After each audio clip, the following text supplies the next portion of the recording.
Now, Chima, isn't this double jeopardy for the people in that area? They're already facing degradation of their lands from oil exploration. And then this now is on top of it all. Yeah. What chances do they have of survival? Because we hear that this can lead to asthma, it can lead to cancer. It is already leading to all such respiratory diseases there. And the bad part about it is that some of this soot contains benzoprene, and that is carcinogenous, that is cancerous.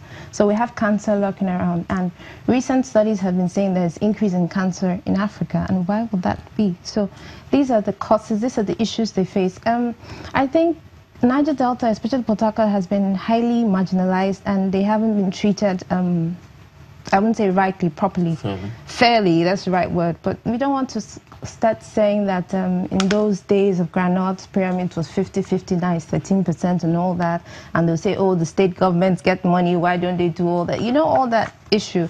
But politics. Yes, but that is really the main issue, because it is the federal government's assets. The oil companies, have caused so much damage. But they've caused to the land, now they're causing to the air, because it's all petrochemicals. Let me ask you this. When it comes to climate financing, there's supposed to be some kind of money that comes to anybody, organization or government that works at protecting the environment, right? So how is it that the government are not, both local, state and federal, are not thinking in that direction about making money off of this kind of situation you find yourself in? No, because this can be avoided to start with. Number one. Secondly, these are international organizations. There's something called polluter's pay principle. If you pollute, you clean your pollution. Now, they do not use the right standards. They don't use the best standards. They can't do this in other countries. Other countries will protest and sue them, fine them. They can't do this. So it's like the previous show was saying that the policies are there. Do they actually implement the policy? Do they actually enforce the policies? Those are the issues that happen there. So all the policies are lax, and everything, money just goes around. And just a moment, Chima. Isn't it time that we actually protested enough for those policies to become, to be enforced? People are dying. People are going to start dying in their numbers. Are we going to wait till the whole city dies before we do something about it? I think we have started protesting. The civil society has been protesting. There has been a lot of protests. But I wouldn't say protesting is, we have to act now. We really have to act now. What is there to do?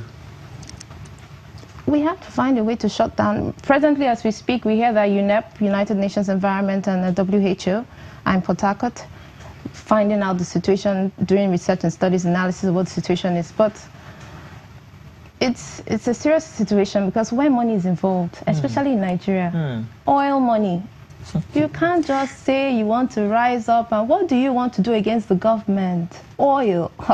It's a serious issue. You have to think seriously. Dr. Agolo, already the WHO says that 94% of Nigerians are exposed to pollution way, way above what its guidelines stipulate. That's normally 94%. So what is the level of pollution that these people are going through in Port Harcourt? Let me explain this. 6 million people are exposed to this. And we are talking about Port Harcourt because it had reached a tipping point. We don't have measurement, reporting, and verification in place, so nobody knows. In Lagos, now, you and I sitting here, we don't even know what level where we are. It's only when it becomes an emergency that we draw attention to it. So, but what beats my imagination is that Nigeria has one of the highest ambitious emission reduction target. We have 20% unconditional and 45% conditional. This is a country that has pledged to stop gas flaring by 2030. This is a country that has pledged that 64 million tons of gas emission will be reduced yearly by 2030. And yet, this is the country that's allowing this to happen. So it's very difficult to merge it. It's very difficult to negotiate it.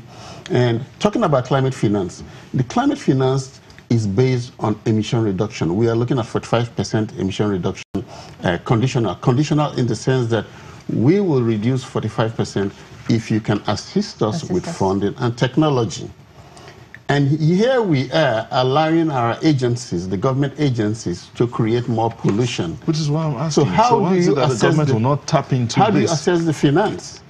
And even as we are dealing with this same situation of Soot, in India, where they had this situation, they put in money in a technology that has assisted them to draw on some of this soot and use it as what is called an air ink to make ink. And that creates job, that reduces the soot, the PM particles in the atmosphere. So there are things to be done. Do we have why don't you go and advise the River State government that there's something they can actually do with this danger that they're facing? Well, if they invite me, I'll So, but people are dying, Dr. But let's look at the exposure to people. People are really, it's serious, I'm telling you. It could lead to premature death. There are people who are dying slowly. It's involved with health, birth defects. You breathe in these particles. They are so small that you don't know what you're breathing in. And they go into the lungs and they reside there. And our health cost is high. In America, they did a study and they realized that in 1 year they will save 40,000 people from being hospitalized in one state alone by doing the right thing. So you can imagine the number of people that are going to get hospitalized in River State in the near future. Okay, we are talking about River State today. What about, you're talking about River State because it's obvious the particles are there. Yes. In Lagos, we have the Olusoso dump site that's been smoking for how many weeks? And these are just two locations. What about the rest of the country where we have issues of pollution? What we need to do first is we need to put the measurement equipment in place where you need to measure the amount of pollution you have on a daily basis, on a yearly basis. Then you'll be able to identify where your issues are. And when you identify where your problems are, you will be able to design intervention processes for it. That's exactly what we need to do. What is the Ministry of the Environment doing about this at the federal level? I don't know exactly what they're doing, but I know that last week or 2 weeks ago, the Nasria GM was there. He decried what was happening, and he also was able to specifically identify that these problems were coming from these sources that we described. So, Chima, how can we look to resolve this as we wind down? Part of the recommendations is actually putting reinforced filters in the chimneys to be able to capture the particles, the dangerous particles that will break it down.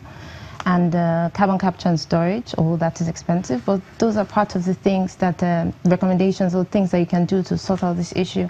Another thing is also inviting the illegal refineries and all that, but it's actually burning the refineries. So the government has to be alerted of what they're doing, and they have to do things properly in the right manner. Who is going to alert them?